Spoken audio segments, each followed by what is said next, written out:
Pues ok, entonces, Sí, vas, Mónica, a ver, pues sí. primero, sí, primero las chicas y luego ustedes. No llores, Mónica, no sé que les va a dar envidia ver tu presentación, pero que se aguanten. Sí, doctor. Bueno. Bueno, pues buenas noches, compañeros. Nosotros les vamos a hablar de las pruebas de funcionamiento hepático e insuficiencia hepática. Bueno, para empezar es importante mencionar cuál es la finalidad de estas pruebas, ya que van a tener una gran importancia clínica, pues nos van a ayudar para poder diagnosticar lesiones hepáticas o alguna otra patología relacionada con el hígado.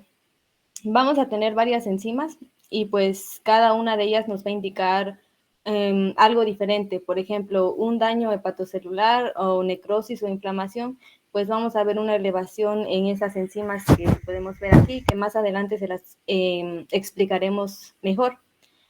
O si tal vez ocurre una alteración en el transporte de aniones orgánicos o en el metabolismo, pues veremos alguna alteración en las bilirrubinas. Si ocurre un problema en la capacidad de síntesis, pues las enzimas que estarán alteradas, bueno, las proteínas que estarán alteradas, pues será la albúmina, el colesterol, etcétera. Bueno, también es importante mencionar cuál es la función del hígado, ya que va a ser un órgano muy importante en nuestro cuerpo. Pues va a tener función de desintoxicación. También pues va a producir colesterol, que es el precursor de muchas hormonas importantes. También en él se van a sintetizar proteínas o ocurrirá el metabolismo de carbohidratos, de lípidos, etcétera. También va a tener una función en el sistema inmune que más adelante se las mencionaremos. Y pues aquí podemos ver algunas generalidades. Dice que es un órgano muy activo, por lo que ya les mencioné, por todas las funciones que va a tener. Eh, Cerca del 25% de la sangre que bombea el corazón pues pasa a través del hígado. Como ya les dije, pues está involucrado en el metabolismo y degradación de carbohidratos, proteínas, lípidos, vitaminas, y pues en él se van a sintetizar y almacenar la glucosa. Bueno, el metabolismo de carbohidratos en el hígado pues es muy interesante, ya que pues nos va a ayudar a regular la glucemia. ¿Por qué? Porque cuando ocurre una ingesta excesiva de glucosa, pues el hígado buscará mantener la glucemia normal. Entonces, ¿qué hará? Tomará esta glucosa y la convertirá en glucógeno para una reserva que tal vez la vaya a necesitar cuando no ingiramos alimento. Bueno, en esta diapositiva, pues en esta parte está más explicado cómo funciona el metabolismo de los carbohidratos. Como les dije, cuando este, mmm, la ingesta de glucosa aumenta, pues se activarán y desactivarán algunas enzimas. Por ejemplo, la proteína, la glucógeno fosforilasa, pues esta su función va a ser mandar la glucosa hacia el torrente sanguíneo cuando no ingiramos alimento, pero en este caso, como la ingesta de glucosa es alta, pues esta se va a desactivar y ahora la que se va a activar pues va a ser la glucógeno sintasa, que como ya les mencioné, pues su finalidad va a ser convertir la glucosa en glucógeno.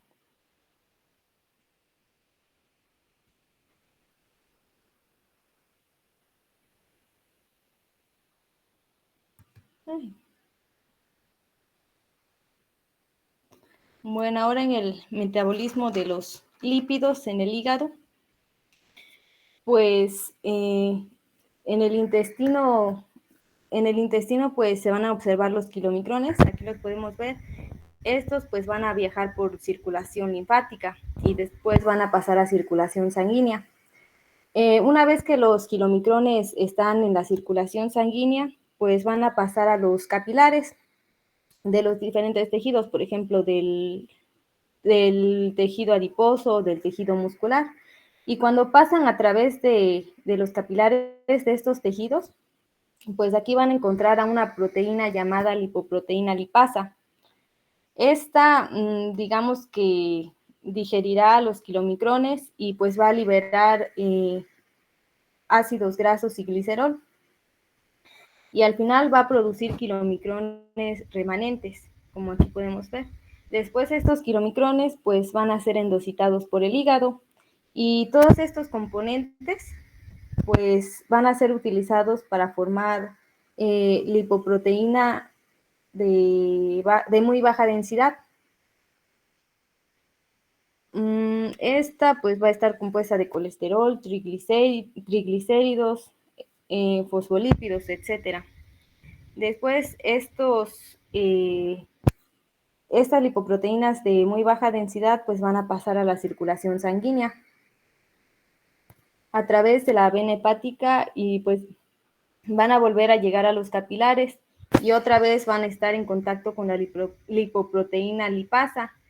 Esta lipoproteína pues los va a cambiar de nuevo y los va a convertir a lipoproteína de baja densidad, que es la LDL. Bueno, ahora vamos a hablar de la HDL, que es otra lipoproteína. Y esta, digamos que pues va a ser importante y de beneficio para la salud. Esta lipoproteína de alta densidad pues va a ser sintetizada por el hígado, pero también por el intestino y va a ser mayor en el intestino, ya que va a representar un 70%.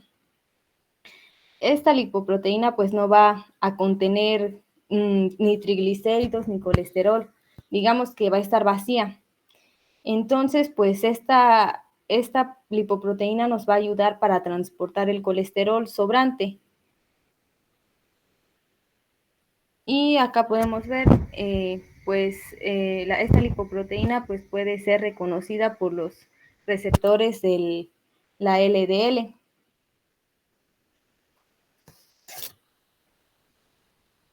Bueno, ahora, ¿cómo ocurre la síntesis de colesterol?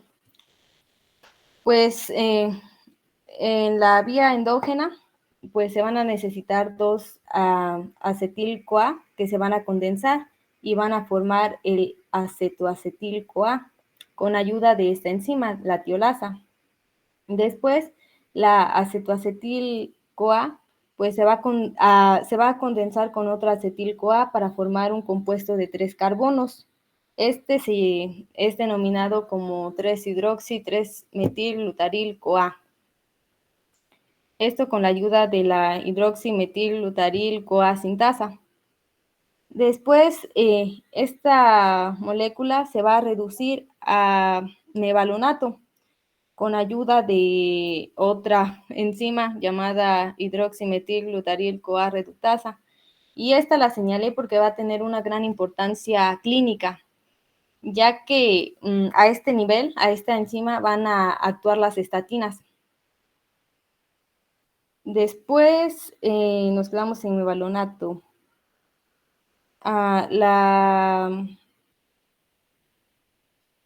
El mevalonato se va a convertir en una unidad de isoprenoide activado de 6 unidades, y finalmente con ayuda de esta otra enzima, pues va a formar al escualeno, que es una molécula de 30 carbonos.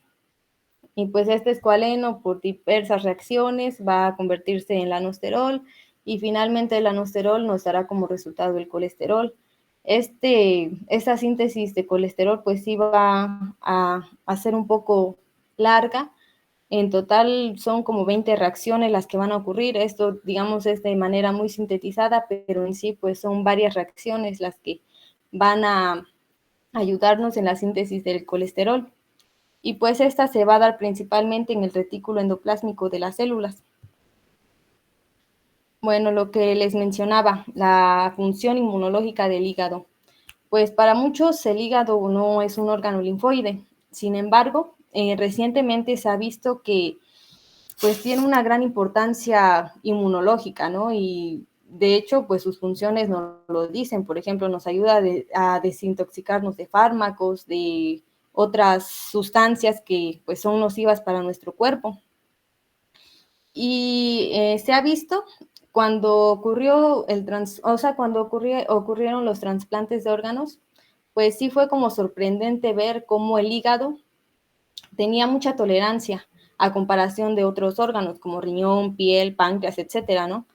Tenía mucha tolerancia a los trasplantes. De hecho, pues no se requieren altas dosis de inmunosupresión para que no ocurra ese rechazo. Bueno, ya aquí ya no les coloqué, pero sí encontré un caso clínico de un trasplante de hígado en donde pues era incompatible. Sin embargo, no ocurrió un rechazo. Esto porque pues el hígado es un órgano que se sabe adaptar a las condiciones. Y esto es lo que les mencionaba, pues va a tener una tolerancia en lugar de inmunoreactividad. Y pues esto nos va a proteger de la carga antigénica, de los componentes de la dieta o de los fármacos, etcétera. También en el hígado, pues vamos a encontrar una gran cantidad de células, algunas inmunológicas, algunas no. Aquí podemos ver que pues vamos a tener linfocitos y algo bien interesante es que los linfocitos natural killer pues van a representar aproximadamente el 25% de las células que vamos a encontrar en nuestro hígado. Esto, como ya les dije, por todas las funciones que tiene para protegernos y etcétera. Y pues en esta imagen nada más se muestra la cantidad de células inmunitarias que tenemos en nuestro hígado. Vamos a tener a las células de Kupffer, que van a ser los macrófagos en este órgano.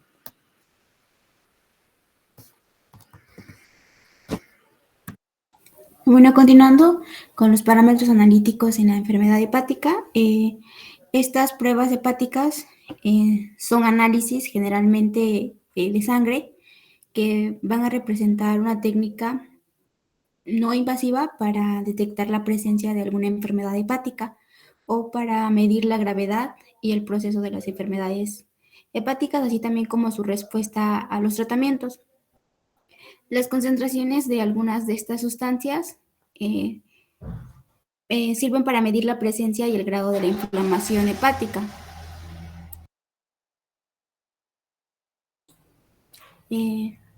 Por ejemplo, la ALT o la AST. Las concentraciones de otras sustancias también miden el buen funcionamiento que realiza el hígado, así como la producción de proteínas y la secreción de bilis, como lo son la albumina y la bilirrubina. También se puede valorar la integridad en la estructura celular asociada con su función, como es la determinación de las enzimas gamma-glutamil transpeptidasa y la fosfatasa alcalina. Bueno, dentro de los parámetros se dividen en enzimas séricas, las bilirrubinas y las pruebas funcionales. ¿Le pasas a la siguiente, por favor?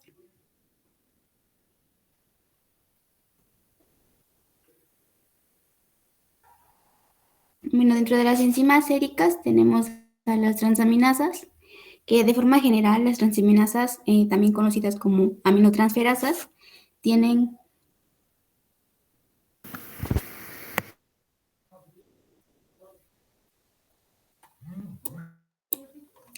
tienen como función principal catalizar una reacción de transminación entre un aminoácido y un alfa-cetoácido, lo cual es importante en el proceso de la síntesis de las proteínas. También su actividad puede aumentarse por la acción de algunas hormonas, como son la glucocorticoides y las hormonas tiroideas. Un aumento anormal de las transaminasas suele ser indicativo de un daño hepático que puede verse en condiciones de alcoholismo, hepatitis B, hemocromatosis y otras más. En las transaminasas ALT o GTP, pues estas van a ser de mayor importancia porque estas indican un daño hepático por la destrucción de las células. Sus valores normales van de 7 a 55 unidades por litro.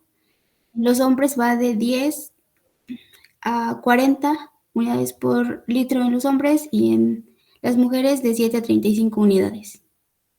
En la siguiente, por favor.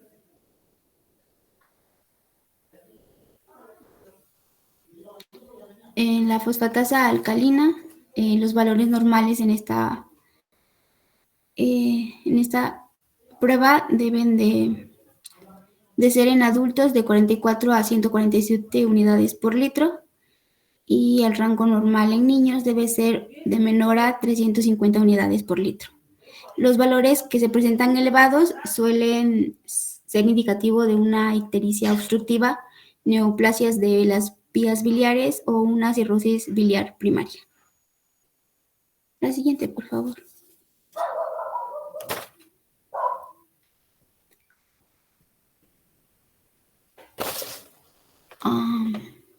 Bueno, las transaminasas AST o GOT,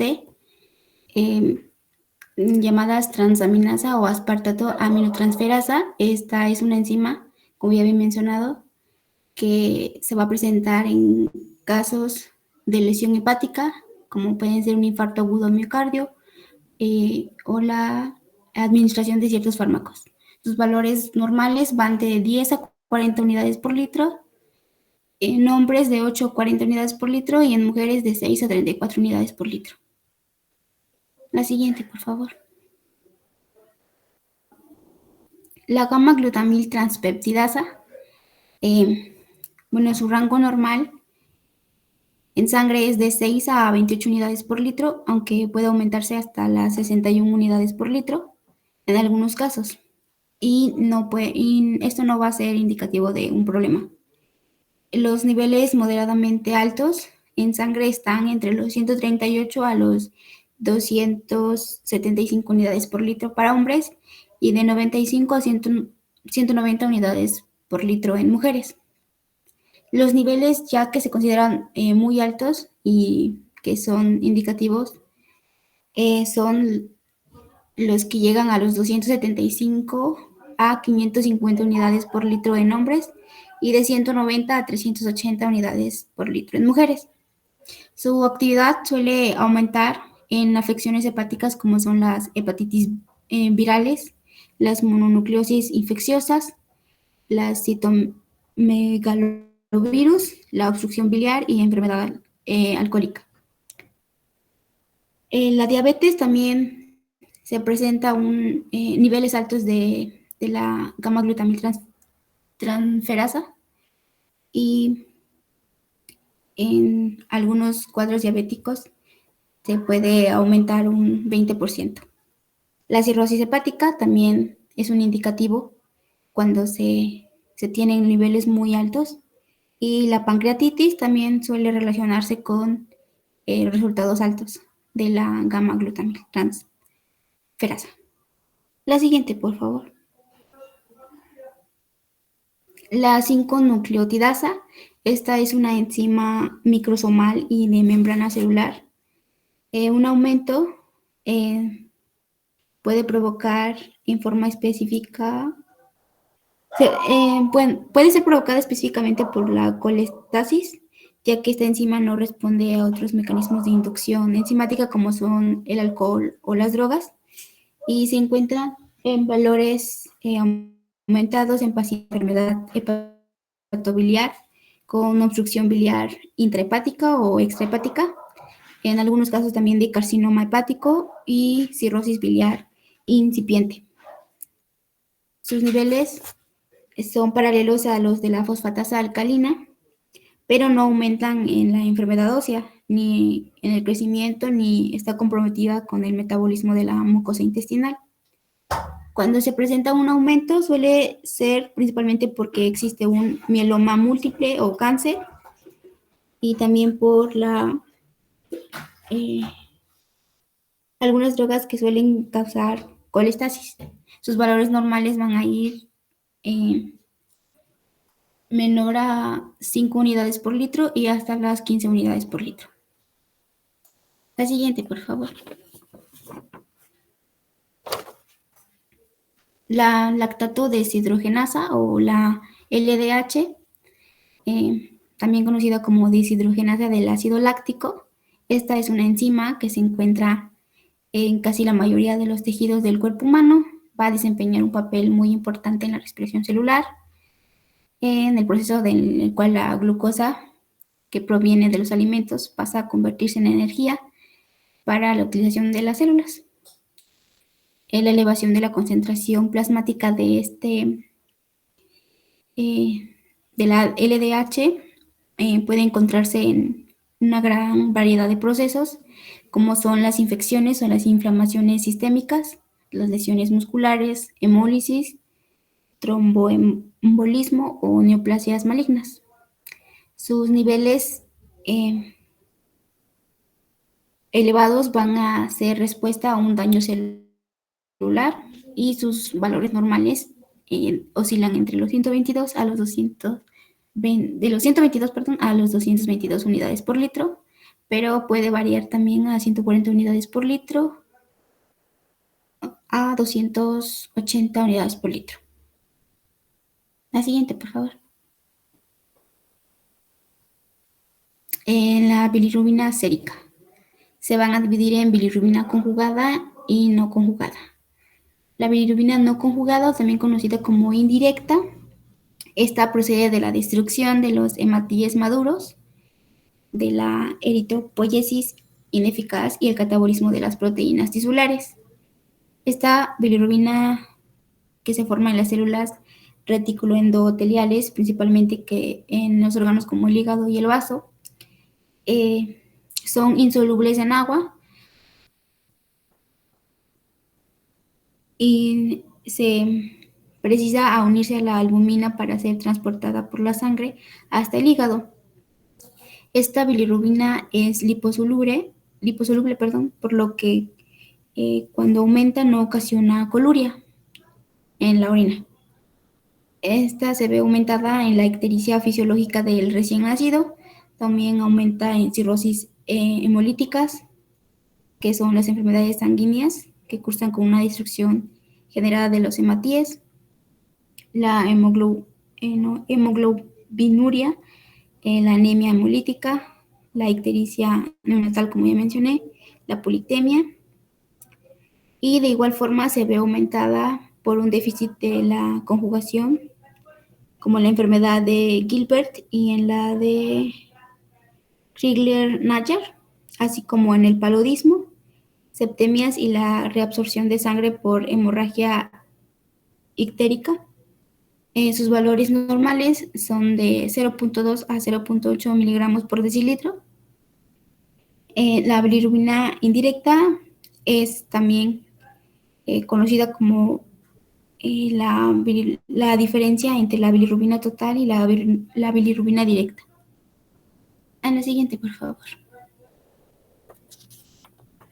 La bilirrubina conjugada o la directa a nivel hepático es conjugada por la glucuroniltransferasa, convirtiéndose en hidrosoluble y posteriormente se excreta por la vía biliar, llegando al intestino, donde entra a formar parte de la circulación enterohepática. El 80 al 90% de esta bilirrubina es eliminada por las heces en forma de bilirrubina indirecta tras ser reducida por las bacterias del intestino y es absorbida pasivamente y eliminada por el hígado. Esta es hidrosoluble y por tanto se va a eliminar por vía renal. Cuando se aumenta va a producir una coloración que, a diferencia de la indirecta que no producía ninguna coloración en la orina. Esta va a ser de color oscura y con una hiperpigmentación fecal. Se ve aumentadas en las colestiasis intra y extrahepáticas. Para conocer su valor, por lo general es suficiente con determinar la bilirrubina total sérica, que no debe superar 1 miligramo por decilitro, y de la que un 5% va a ser la bilirrubina conjugada. Sus valores normales van de 0.0 a 0.3 miligramos por decilitro. En la siguiente, por favor.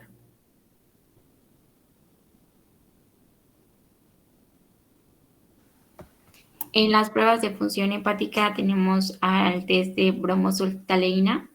La bromosulftaleína es una taleína halogenada que tiene la particularidad de ser eliminada a través del torrente circulatorio casi exclusivamente por el hígado, el cual excreta al intestino por medio de la bilis.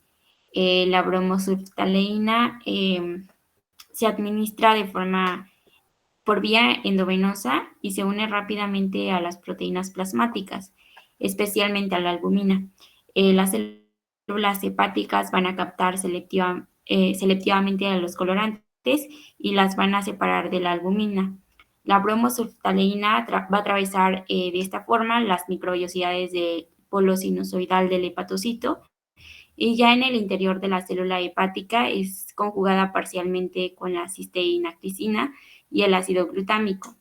Las dos fracciones libres y conjugadas van a ser transportadas al polo biliar, y esto se va a dar entre 10 a 15 segundos y van a llegar al intestino y se van a eliminar a través de la materia fecal.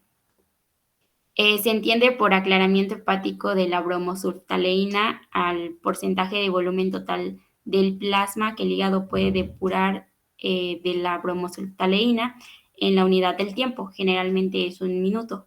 Así, el resultado del aclaramiento hepático de la bromosulftaleína es de 15, es decir, el 15% del volumen plasmático total ha sido depurado en 1 minuto. Por tanto, se concluye que el objetivo principal de la prueba de la bromosulftaleína fraccionada es el estudio funcional del hepatocito, del polo vascular, del polo biliar, así como la situación circulatoria hepática y la permeabilidad canalicular. Siguiente, por favor. Otro test es el test de hidrocianina o verde de hidrocianina. Este se va a presentar como un polvo para preparar en solución inyectable de color verde oscuro, con una concentración de 5 miligramos en 1 mililitro de solución reconstituida. El verde de hidrocianina es un colorante soluble en agua con una absorción espectral de pico a 800 nanómetros. Este se va a utilizar en investigación clínica y se utiliza desde hace medio siglo para calcular el gasto cardíaco, los flujos sanguíneos regionales y el flujo hepatoesplácnico. Se va a administrar de forma intravenosa en catéter central, periférico o cardíaco previo reconstituido con agua. La forma y el lugar de inyección son decisivos para la calidad de las mediciones de concentración. La dosis para el diagnóstico de la función hepática es de 0.25 a 0.5 miligramos por kilogramo. Este va a poseer 4 características farmacológicas de gran interés. 1, no se metaboliza, se elimina por captación pasiva, es decir, por gradiente de concentración, y pasando de la sangre al interior de los hepatocitos, y se elimina por un proceso activo hacia los canalículos biliares y no sufre reticulación enterohepática. Sus indicaciones terapéuticas son las siguientes: para el diagnóstico del sistema cardiovascular y de la microcirculación, medición del gasto cardíaco y del volumen sistólico, medición del volumen sanguíneo circulante, medición del flujo sanguíneo cerebral. También va a estar, como ya lo dije, en el diagnóstico de la función hepática, que va a estar en la medición de la función hepática excretora. angiografía oftálmica, medición del flujo sanguíneo de la coroides y angiografía para dibujar estructuras vasculares, aneurismas cerebrales, linfografías colorante que permite dibujar estructuras linfáticas como el cáncer de mama y los ganglios linfáticos. Siguiente, por favor. El test de galactosa va a reflejar la función hepatocelular, pero requiere múltiples mediciones en un periodo de 2 horas. La galactosa se inyecta por vía intravenosa en una dosis que satura el sistema enzimático que interviene en su eliminación. El paso preliminar es la fosforilación inicial por la galactosa. Este se va a administrar por vía intravenosa, 350 miligramos por kilogramo, y los resultados en una colestiasis van a ser normales, pero van a disminuir en la insuficiencia hepatocelular. Siguiente, por favor.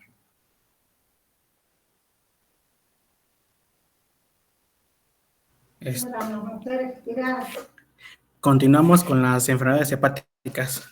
Pásale, por favor. Comenzamos con las características generales. Aquí el hígado es vulnerable a una amplia variedad de agresiones metabólicas, tóxicas, microbianas, circulatorias y neoplásicas. Aquí el daño hepático puede ser secundario a otras enfermedades como lo son la insuficiencia cardíaca, que es cuando el corazón no es capaz de bombear sangre a todo el organismo, tumores malignos diseminados, que es cuando hay presencia de células malignas, las cuales ya están haciendo metástasis y están diseminando a otras partes aledañas a la estructura afectada. Y también puede haber infecciones extrahepáticas, que son infecciones que se dan fuera de este órgano. Siguiente. Seguimos con el mecanismo de lesión. Aquí los hepatocitos lesionados o disfuncionales en diversos trastornos pueden mostrar varios cambios morfológicos disponibles y esos se dan de manera reversibles. Estos se encuentran en acumulaciones como son la acumulación de grasa, que es la esteatosis, y la acumulación de bilirrubina, que es la colestasis, y también se puede dar en la balonización, que es un cambio marcado por tumefacción celular, aclaramiento citoplasmático, agrupamiento de filamentos intermedios, que cuando son prominentes pueden formar la Eliana de Mallory, que la Eliana de Mallory es un aspecto muy común cuando este órgano está afectado y se puede ver de manera histológica. Siguiente. Aquí coloqué una imagen en la cual se puede ver las diferencias entre la necrosis y la apoptosis de acuerdo a las características. Y aquí menciona que cuando la lesión es irreversible, los hepatocitos pueden morir por necrosis y apoptosis. Aquí comenzamos con el estímulo. Aquí en necrosis va a haber una agresión masiva, toxinas, anoxia y caída de ATP. Y en la apoptosis va a haber condiciones fisiológicas y patológicas, pero aquí lo diferente es que no va a haber caída de ATP. Seguimos con los requerimientos de energía. Aquí no va a haber ninguno en la necrosis. En la apoptosis, sí va a depender de ATP. Seguimos en la característica de histología. Aquí va a presentar lisis del citoplasma y organelos y se da en sectores de tejido. Mientras que en apoptosis va a haber una condensación de la cromatina, cuerpos apoptóticos, y se da en las células aisladas. Seguimos con el patente de ruptura de ADN. Aquí en necrosis va a haber tamaños irregulares, mientras que en la apoptosis va a haber fragmentos de 185 pares de bases o múltiplos. Seguimos con la membrana plasmática. Aquí en la necrosis va a haber lisis y en la apoptosis va a haber, aquí se va a mantener intacta y solamente va a haber alteraciones moleculares. Y seguimos con la fagocitosis, que son aquí en la necrosis va a haber fagocitos inmigrantes, mientras que en la apoptosis va a haber células vecinas. Ya por último tenemos la reacción tisular, que aquí en necrosis va a presentar inflamación, mientras que en la apoptosis no va a haber inflamación. Siguiente. Continuamos con la insuficiencia hepática. Esta es la forma más grave de hepatopatía, la cual se puede dividir en dos tipos, que es la aguda y la crónica. En la aguda, esta se va a manifestar principalmente por la destrucción hepática brusca y masiva, mientras que la crónica, esta se va a presentar después de muchos años, y esta va a presentar un daño hepático progresivo e insiduoso. Algo curioso es que cuando el hígado ya no está haciendo su homeostasis o ya no está haciendo sus funciones principales, el trasplante hepático es la mejor solución, ya que si no se hace ese trasplante, el paciente puede morir inmediatamente, y la tasa de mortalidad con insuficiencia hepática aguda es del 80%. Siguiente.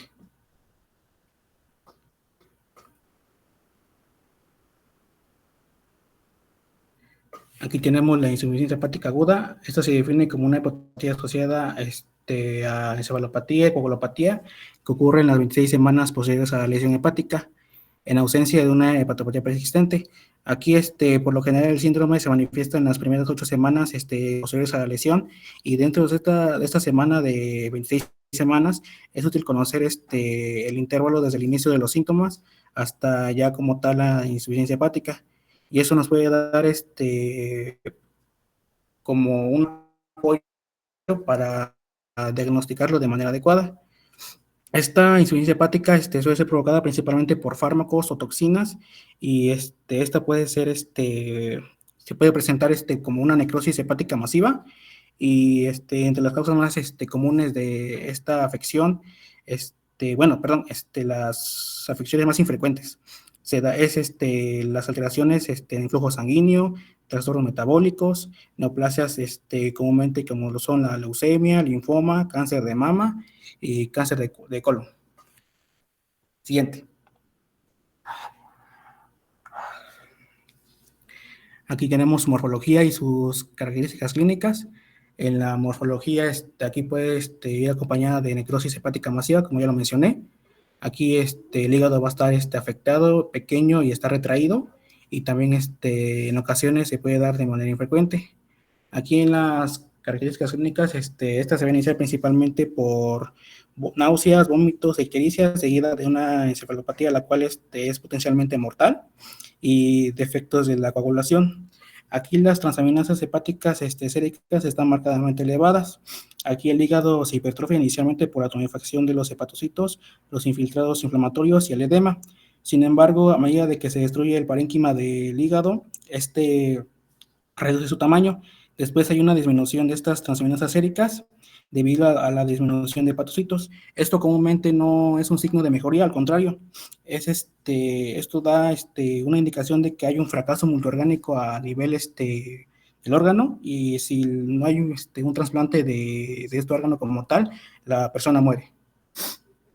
También va a haber colestasis, como ya mencioné, es la acumulación de bilis y algunos solutos que normalmente se eliminan por la bilis. También tenemos la encefalopatía hepática, que estas son alteraciones de la conciencia que van desde sutiles anomalías del comportamiento, confusión, estupor marcado, hasta el coma profundo y posteriormente la muerte. También va a haber hipertensión portal, que esta se produce cuando hay una disminución del flujo a través del sistema venoso portal, la cual puede ser causada por una obstrucción prehepática, intrahepática o poshepática. Eso quiere decir que puede ser antes, durante y después. Siguiente. Después tenemos la insuficiencia hepática crónica o cirrosis. Es la hepatopatía crónica. Esta se asocia principalmente a fibrosis y cirrosis, y las principales causas de esta patología son la hepatitis B, la hepatitis C, hígado graso no alcohólico y la hepatopatía alcohólica. Siguiente. Aquí tenemos nuevamente sus características clínicas y su diagnóstico. Esta se presenta principalmente por sus manifestaciones inespecíficas, como lo son la anorexia, la pérdida de peso y la debilidad. Las causas de muerte más comunes relacionadas a esta patología son la encefalopatía hepática e infecciones bacterianas. Para diagnosticar esta patología podemos hacer un hepatograma, una prueba de coagulación, una ecografía abdominal, que es lo más común para llegar al diagnóstico, y una biopsia hepática, que es extraer una pequeña parte del órgano afectado para después mandarlo a patología para ver para que después nos den el resultado y veamos si podamos dar un posible diagnóstico. Siguiente, por favor. Ya por último tenemos la enfermedad de Wilson. Este es un trastorno autosómico recesivo causado por la mutación del gen ATP7B, la cual da como resultado una alteración de la excreción de cobre por la bilis. Este es un trastorno que se caracteriza principalmente por la acumulación de concentraciones tóxicas de cobre en muchos tejidos y órganos, los cuales los más afectados son el hígado, el cerebro y los ojos. Este cobre que se encuentra libre es captado por los hepatocitos y se incorpora a la apoceroplasmina, que después va a formar la ceruloplasmina y esta se secreta principalmente en la sangre. La ceruloplasmina representa del 90 al 95% del cobre plasmático. El exceso de cobre dentro de los hepatocitos, los cuales no se incorpora la ceruloplasmina, esta es secuestrada o captada por las lisosimas y estas las van a transportar hacia la bilis, donde finalmente van a ser secretadas por la materia fecal. Siguiente. Aquí nuevamente tenemos las características clínicas y el diagnóstico.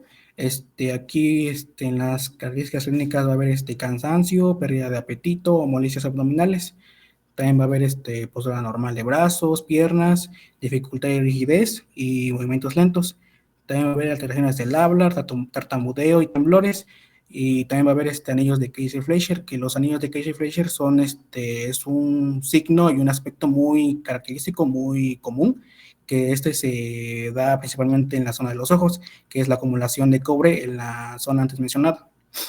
Después tenemos el diagnóstico, que esto podemos hacer una exploración oftalmológica, que esto va a ser igual muy común, que esto nos va a ayudar a detectar los anillos de Kayser-Fleischer, que estos, como ya los mencioné, se van a dar en la zona de los ojos, en la cual explorar estos anillos nos va a dar una indicación muy congruente para dar con este diagnóstico.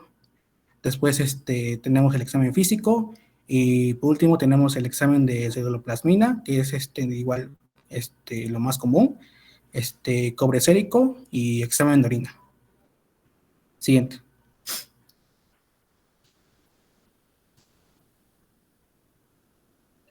Bueno, ahora les voy a hablar acerca de las patologías más frecuentes. Dentro de las más frecuentes es la hepatitis aguda.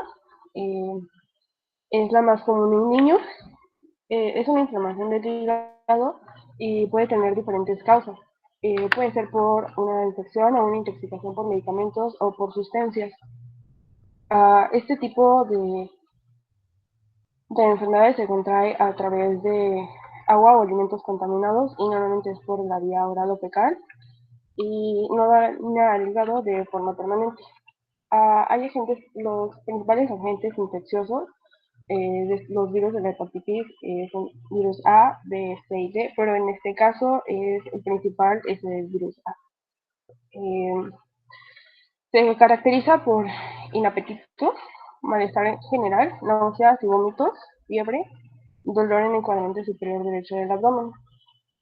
En cuanto a sus elevaciones marcadas de aminotransferasa y aspartato aminotransferasa, va a ser igual o mayor a 400 unidades internacionales por litro, lo que equivale a 6.68 microcaptales por litro. Se desarrolla en fases. Tiene 4 fases, que primero es la incubación, que es cuando se multiplica y se propaga el virus, con la fase prodrómica o preictérica, que son síntomas inespecíficos. En la fase ictérica es después de 3 a 10 días, se desarrolla la ictericia y hay aumento de tamaño y su borde permanece blando y liso. Del 15 al 20% en los casos hay esplenomegalia leve.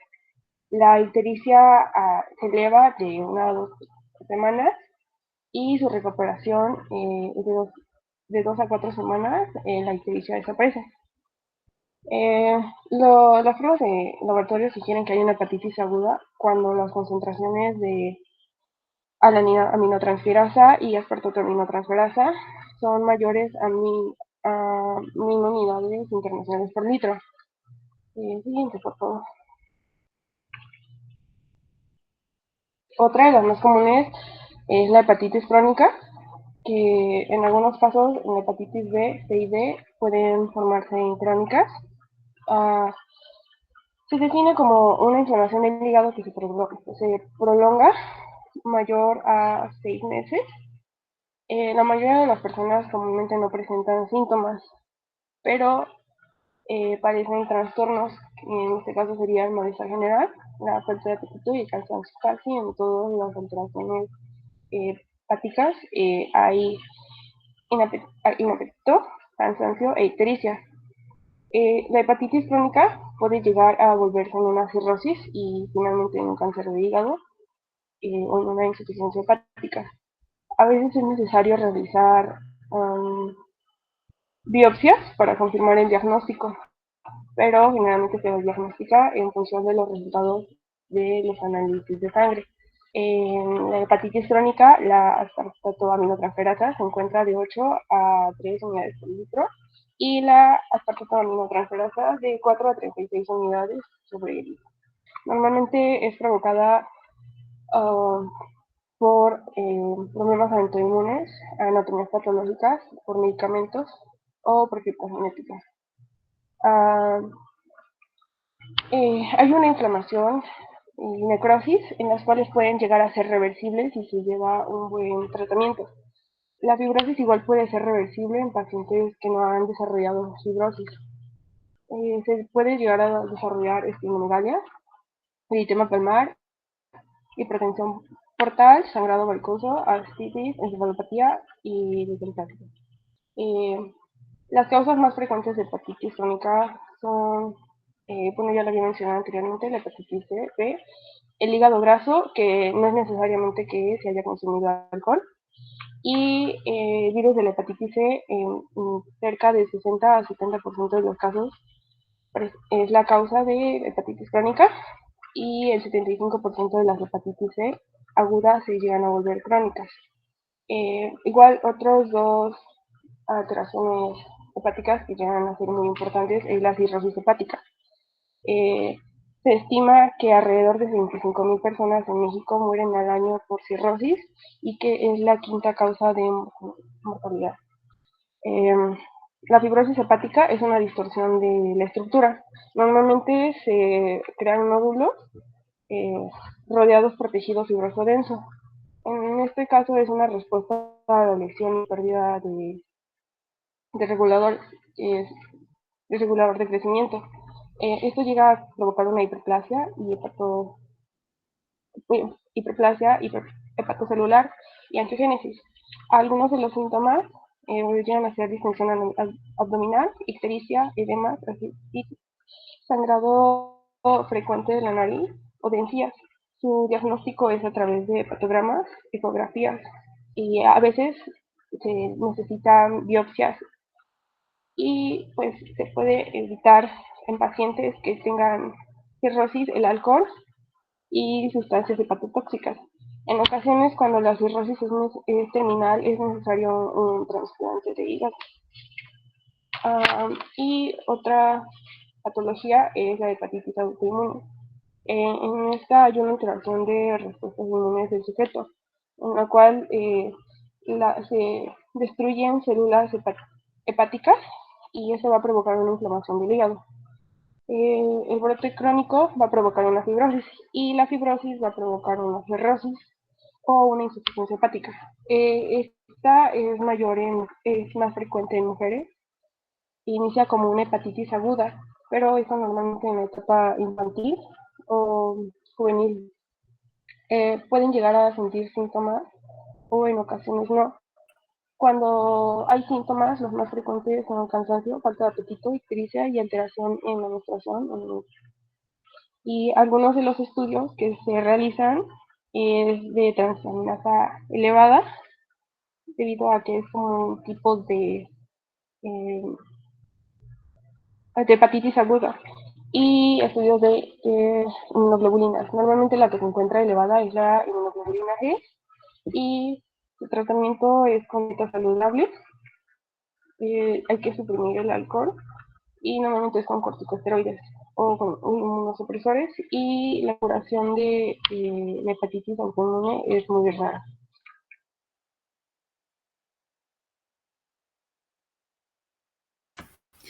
Y ya para terminar nuestra exposición, rápidamente vamos a ver un caso clínico para ver el punto de vista clínico. Se trata de un varón de 52 años de edad, fumador de 1,5 cajas diaria y bebedor de alcohol diario.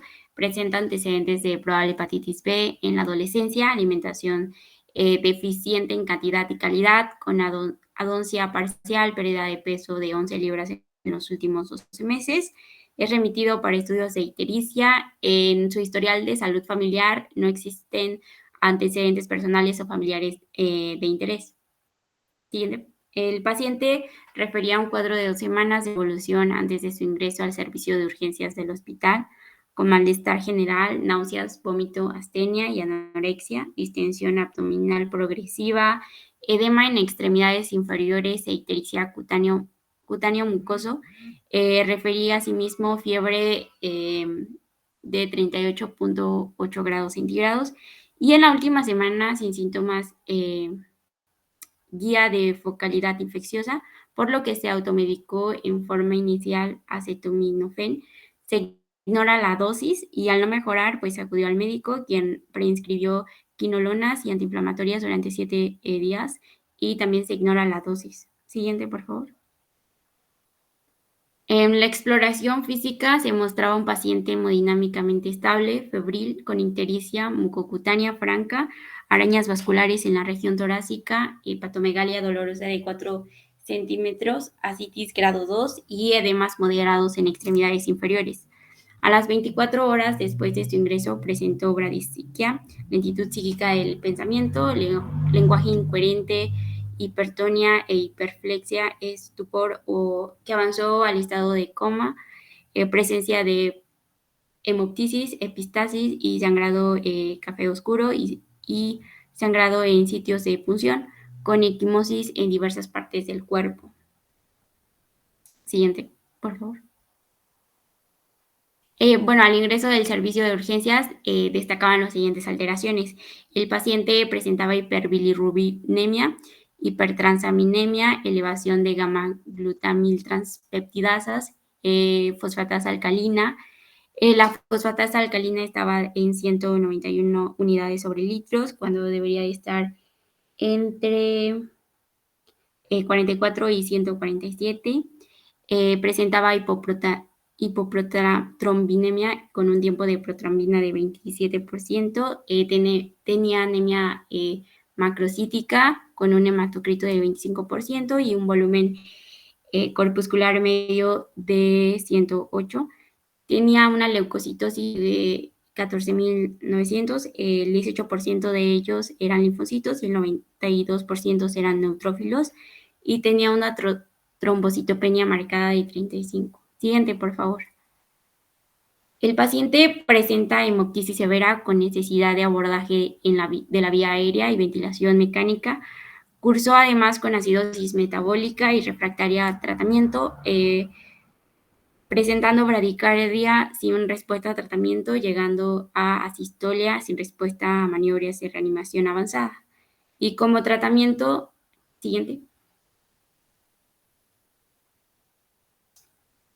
Se administró plaquetas, 2 unidades de concentración de eritrocitos, 4 unidades de plasma fresco congelado, Sunsin de 3.375 con vía intravenosa cada 24 horas, Protonix de 40 miligramos intravenosos diarios, lactulosa de 30 mililitros diarios, preprotein de 15 mililitros cada 8 horas, vancomicin 500 miligramos cada 12 horas y líquidos por vía intravenosa de dextrosa al 5% en agua y bajando a 40 mililitros por hora. Y bueno, este fue todo. Gracias por su atención.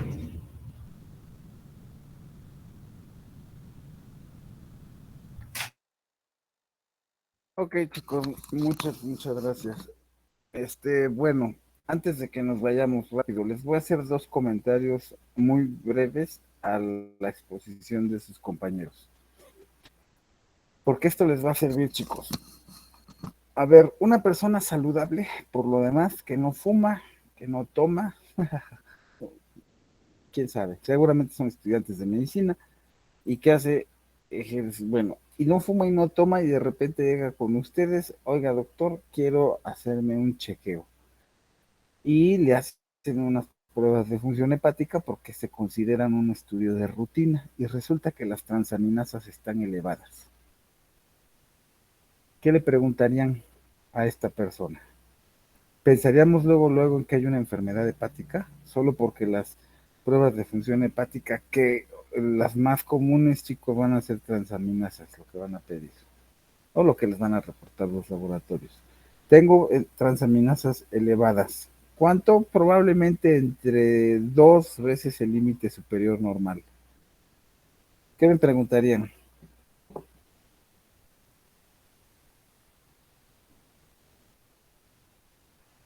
Si es consumidor frecuente de alcohol. No, porque te dije, José, que no tomo ni fumo. Pero buena pregunta, porque siempre tienes que reforzar, siempre refuérzalo, José. Insiste. Si toma alcohol, dice César, Ariana, que si toma algún medicamento, no tomo alcohol, Ariana, no tomo medicamentos, doctora. José Adolfo. Si es diabético. No, tampoco soy diabético, lo vi y además lo corroboraste en los exámenes de rutina que ni glucosa ni química sanguínea salió bien, porque habitualmente, José Adolfo, cuando mandes a hacer una química sanguínea, sobre todo en estos laboratorios que ya te dan un medio paquetote de pruebas, habitualmente en la química sanguínea ya te dan las pruebas de función hepática, entonces podrías ver que mi glucosa está bien. Cristian, ¿tomo agua? Sí, sí, doctor, tomo agua. No me gusta tomar refresco, cuido mi alimentación. ¿Antecedentes familiares, Alexis? No, ninguno. Nada de relevancia. ¿Qué más me preguntaría? ¿Ha estado enfermo de gripe No, o doctora. Bueno, alguna me dio otra COVID enfermedad? hace un año, pero de ahí en fuera, no, doctora. Últimamente no. ¿Algún accidente? Buena pregunta. Buena pregunta. ¿Cómo qué tipo de accidente, José Adolfo? De tránsito. Ok. No, no he tenido, doctor. No he tenido golpes. Me pregunta, yo creo que eso, Alexis. ¿Golpes? No. Antecedentes clínicos, Miguel Ángel, pues ya vieron que ninguno.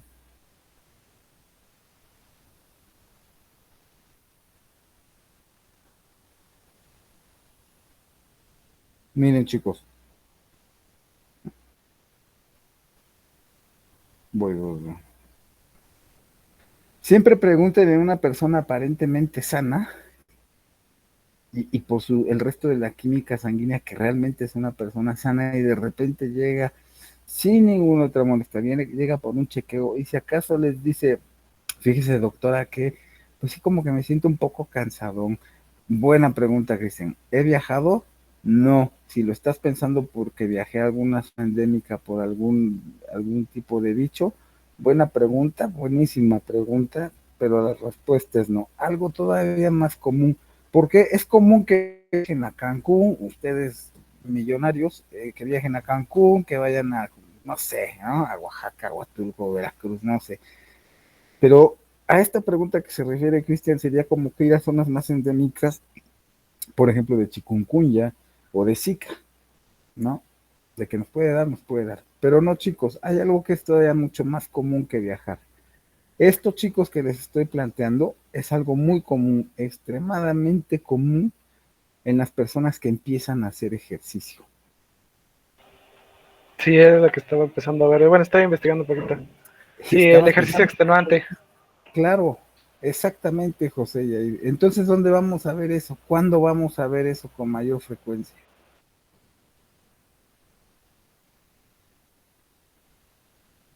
En personas con preparaciones para competencias.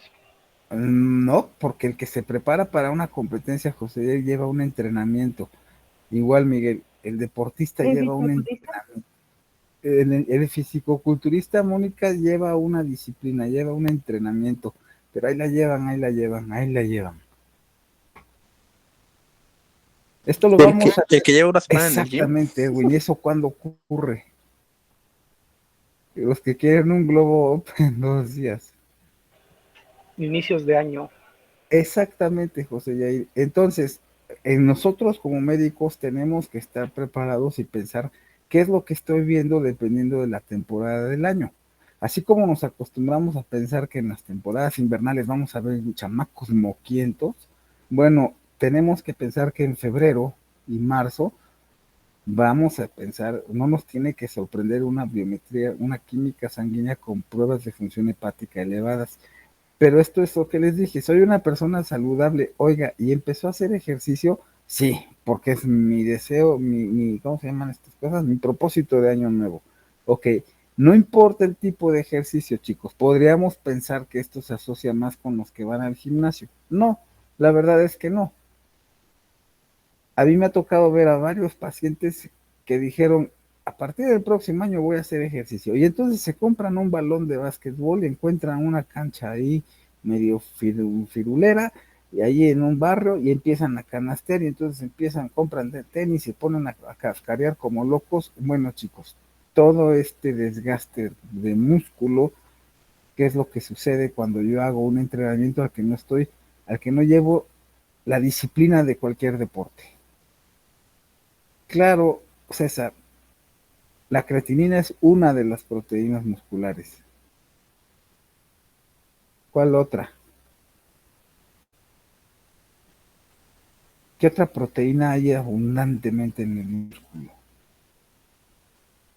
¿Cuál es la raíz latina del músculo? De la palabra músculo. La mioglobina, César, por supuesto. La mioglobina es la proteína más abundante del músculo. Y si yo, sin ninguna preparación, así nomás digo, para el próximo año, o sea, después de una mega borrachera con la familia de fin de año, resulta que el 2 de enero me voy a poner a hacer ejercicio que no estaba yo acostumbrado. Esto que sentimos que estoy embarado, sabemos que es ácido láctico, ¿sí? El ácido láctico va a pasar por el hígado, pero también hay mioglobina que se está saliendo porque estoy destruyendo al músculo. Y esa mioglobina va a pasar por el hígado. Entonces, una alteración que yo vea en una persona que empezó a hacer ejercicio, una alteración en sus pruebas de función hepática, no piensen que está enfermo del hígado.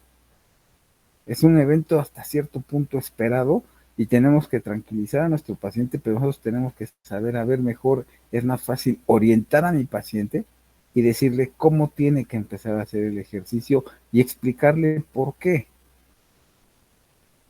Si ustedes le dicen a un paciente, oiga, empiece a hacer ejercicio poco a poco, tienen que convencer a su paciente de que ustedes no son unos pinches envidiosos que no quiere que haga ejercicio. No, sí quiero que haga ejercicio, pero no puede empezar a hacer luego, y cárguese a ver si una barra en el gimnasio de 200 kilos.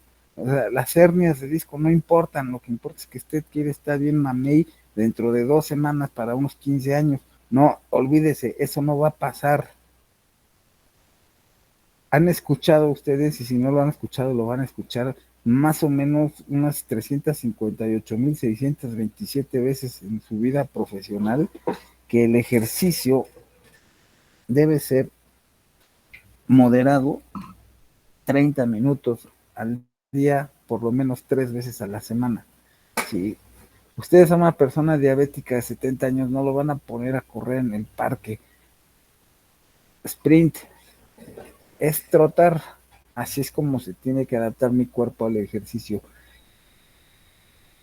Y tengo que explicarle a mi paciente, cuidado, el hígado va a filtrar todas las proteínas que sus músculos van a sacar cuando empiece a hacer ejercicio. Entonces, chicos, recuerden eso, en qué fecha del año estoy, qué puedo esperar. Un paciente así, es que acabo de pasar fisiología y nomás por puro gusto voy a hacer ejercicio como loco. No, mejor reprueben fisiología y no hagan tanto ejercicio. Háganlo despacio. Segunda cosa que quería comunicarles, chicos. Su compañera hace un rato hablando de la cirrosis. Bueno, ustedes vieron que es un tema bastante complejo y creo que tus estadísticas se quedan cortas en México. Y si no se quedan cortas, es que es muy difícil reportar esas estadísticas. Pero es muy común la cirrosis en México, más común de lo que nos reportan las estadísticas. El problema, chicos, es que cómo tratan a una persona con cirrosis. No es cualquier cosa tratar a un cirrótico. Porque como decía su compañera, ¿cuántos medicamentos van a pasar por el hígado? Pues casi todos. Entonces, ¿cómo voy a pasar un medicamento por un filtro que el filtro no sirve? Aquí podríamos decir, y su compañera dice, maravillosamente dice, hasta el trasplante. Sí, el trasplante funciona en los países del primer mundo. En un país como el nuestro, tercermundista, en donde no tenemos la cultura de donación de órganos, créanme chicos, y si alguien conoce a alguien que ha estado en lista de espera de trasplante, me va a dar la razón. Es un verdadero viacrucis en este país. Cirrosis, factor de riesgo, estudiar medicina, así quitarte la sed con cerveza. Es un problema para quien requiere un trasplante.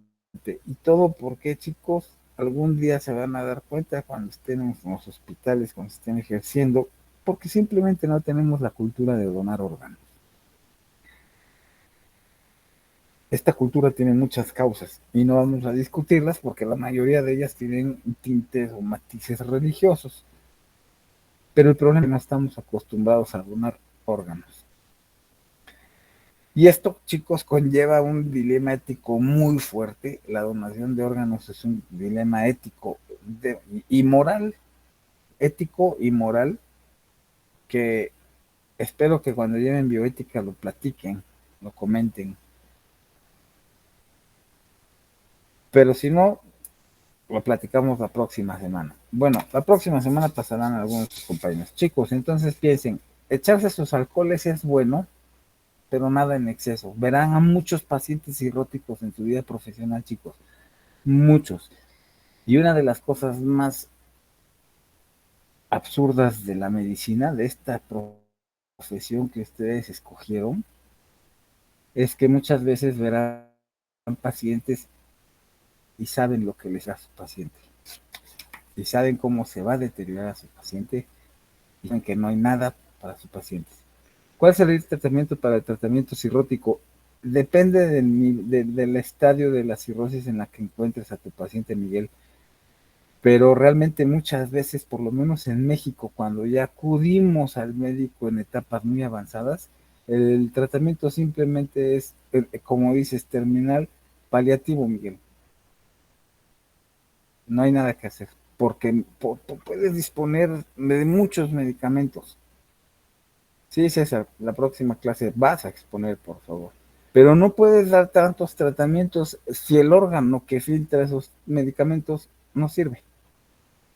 Entonces, como decía tu compañera magistralmente, es, ¿qué te queda? El trasplante. Sí,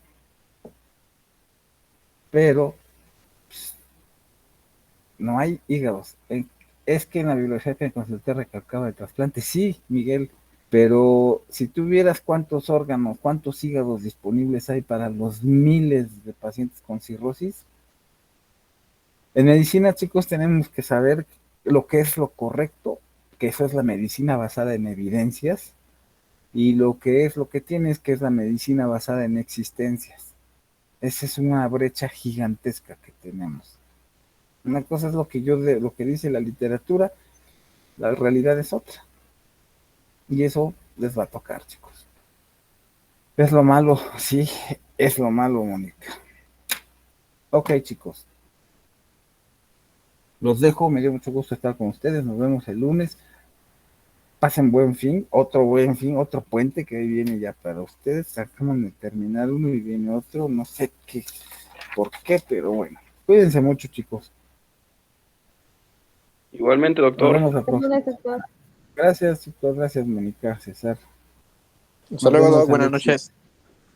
Adiós, Edwin. Buenas noches, Scarlett. Gracias a ustedes.